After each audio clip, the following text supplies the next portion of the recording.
ما او تا ته شریعت مبارک قبر لتلل ښودلی دي، خو د هغې طریقه ده.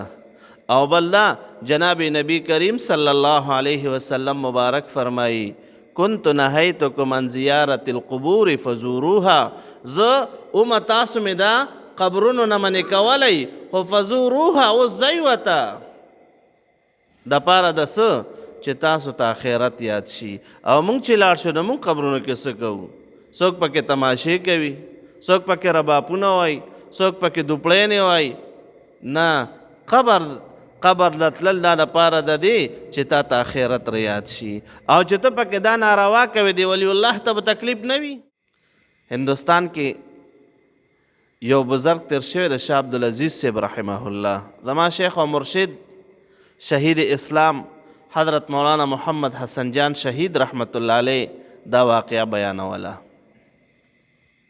وایي یو ځل شاه عبدالعزیز صاحب رحمه الله دا یو لوی ولی تیر شوی ده او صاحب کشف شخصیت تیر شوی ده د شاه ولی الله صاحب رحمه الله په زامنو کې. نو د یو ځل طالب ته سبق وی او هندوستان کې یو بزرگ د هغه په قبر باندې به میله کیده. اوس هم دا مونږ خلک دي که نه پلانی بابا ته میلو له هلکه د اولیاء کرام تا ته دا وایي چې ماله میلو له راشه، داسې نه وایي. ګورې قسم د دا نیکان خلک دي، دی د الله جل شانه رضا طلب کړې ده او خدای پاک جل شانه راضي کړی ده. مسلمان ته دا د رجب په ځان کې راوله. ولایت خو کسبي ده که نه، نبوت وهبي ده او ولایت کسبي ده. د دې مطلب څه ده؟ مطلب یې دا ده چې نبوت ګورې په عبادت نه ملاویږي. کو یو سړی وایي چې زه به ډېر تلاوت وکم، زه به ډېر ذکر و اذکار وکم، زه به ډېر نوافل وکم، زه به ډېر منځونه وکم، ما نه به پیغمبر جوړ شي. نه، کلا و حاشا. نبوت چې الله پاک جل شانه چاته غواړي هغه ته به بس صرف ملاویږي. او ولایت ګورې کسبي ده. کو یو سړی یې چې د ځان نه ولی جوړ کم نو ډېر عبادات کوه، ذکرونه کوه، حلال خوره، د حرامو نه ځان ساته، یقینا یو ولی الله به در نه جوړ شي. د خدای پاک جل شانه قریب بنده به در نه جوړ شي. نو هلته کې یو طالب ته سبق وی. طالبان خو عجیبه قسم خلک دي که نه. نو هغه طالب ورته وی حضرت زم د میلې لسمه. شاه عبدالعزیز صاحب رحمه الله هغوی ورته فرمایل وی مونږ خلک منې کوو، ته خو زمونږ خپل طالب یې. سبق یې ورته وی خو طالب بس هغه ورځ تېره کړه خو سبق باندې پوه نه شو. چې بیا راغو سبا شوه وی حضرت زه هغه میلې لسم. شاه عبدالعزیز صاحب رحمه الله پوه شو چې طالب جان قراریږي نه، ګوره دا میلې له ځان رسوي.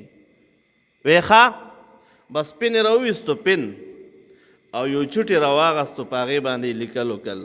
طالب جان له ویر کو وی چې لاړ شي او کم زیارت باندې چې دا میله کېږي کم قبر باندې نو هلته به یو بوټی وي، په هغه بوټي کې به یو سپین ږیری سړی ناست وي. زما دا خط په ویر که طالب جان روان ده په لیرې چې ګوري خط ته،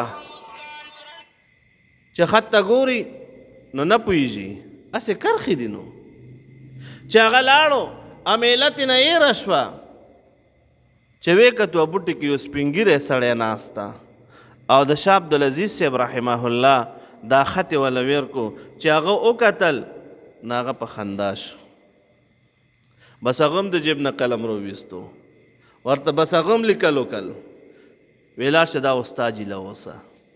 طالب جان وایي زما نه میله ایره شوه بیخي او بیا چې استاد صاحب له را روان یم نو چې ګورم هغه هم مسې کرښې دي نه پوهېږم پې. وی چې استاد صاحب له مې راوړو شاه عبدالعزیز صاحب رحمه الله وی چې هغه وکتو نو دا هم په خندا شو. ما وی صاحب زه خو نه ستاسو په خط پوه شوم او نه د هغه سپین ږیري صاحب په خط باندې پوه شوم چې ستاسو خط هغه وکتو نو هغه په خندا شو او چې د هغه خط تاسو وکتو نو تاسو په خندا شوئ. د دې کې راز څه شی ده؟ نو ما ته یې وی چې دا کم سړی په دې بوټي کې ناست و دا د دې صاحب روح و، دا قبر کې چې څوک ولی الله پروت ده. او ما ده ته لیکلي و چې ته دومره لوی ولی الله، دومره لوی انسان د خدای پاک جل شانه قریب بنده او تا باندې دا خلق میلې کوي ته دی ته اړو څه وایې نه نو ما ته یې بیا لیکلي چې حضرت ته یو طالب نشي پوهولی او زه د اخره څنګه پوه کم دا عوام چې دی په ما میلې کوي طالب رمنې نه کو دا میلې نه د بند نه کو ستاسو خبره یې ونه منله او دا خو عوام دي نو دی زه څنګه پوه کم او بیا راته دا لیکلي چې دا خو د ژوندو علما کرامو کار ده چې دی به خلکو ته واعظ و نصیحت کوي او زه خو دویم جهان ته لاړ یم زما خو دلته کې اوس کار نشته زه خو دویم جهان کې یم دا خو د ژوندو علما کرامو کار ده نورونو دا اولیاء کرام دا ګورې خلقو ته دا نه وایي چې په ما میلې کوه لاړ به شي په قبرونو کې به ناست وي څوک په ربابونه وایي څوک په سندرې وایي څوک په څه کوي څوک په چایانې پخوي څوک په دا کوي دا خو ما ته شریعت نه دی ویلي ما ته شریعت مبارک قبر لتلل ښودلی دي خو د هغې طریقه ده او بل دا جناب نبی کریم صلی الله علیه وسلم مبارک فرمایی كنت نهیتکم عن زیارت القبور فزوروها زه تاسو مې دا قبرونو نه منې کولی خو فزوروها اوس ځئ ورته دپاره د څه چې تاسو ته آخرت یاد شي او موږ چې لاړ شو نو موږ قبرونو کې څه کوو څوک پکې تماشې کوي څوک پکې ربابونه وایي څوک پکې دوپړینې وایي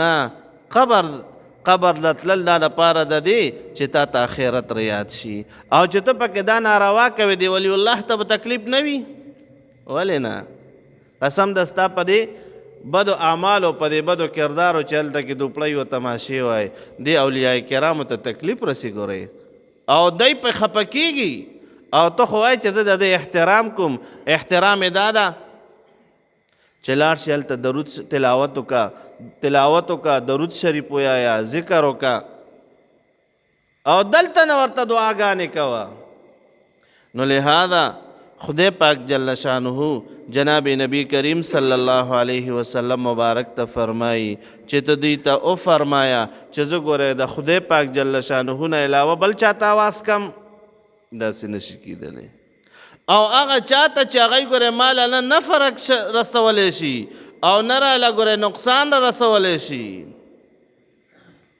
ما درته وي نفع نقصان د چا په لاس کې ده د الله جل شانه په لاس کې لہذا چې د الله پاک جل شانه په لاس کې ده نو د الله پاک جل شانه نه علاوه ګوره بل چاته بیا آوازونه کې